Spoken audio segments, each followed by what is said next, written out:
අදත් නම් මට යන්න හම්බ වෙන්නේ මේ දඟමල්ල මෙතනනේ. මොකක් හරි බොරුවක් කියලා යන්න බලන්න ඕන. නැත්තම් ඉතින් යාම නම්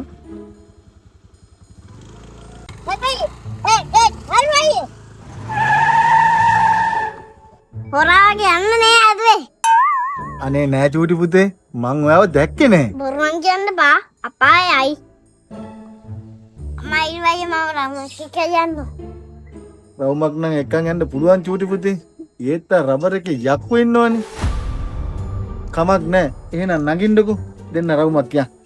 මගේ හොද්දමයි මගේ හොද්දමයි.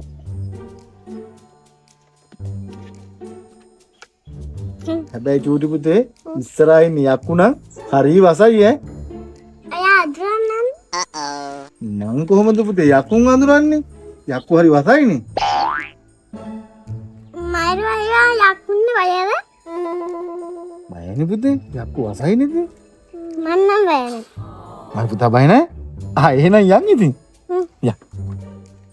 එක්ක ඕනේ මයිර අයියා හෙට. මට යක්කු දැක්කහම මට යක්ෂ යන්න. අයි හොදයි අයියා.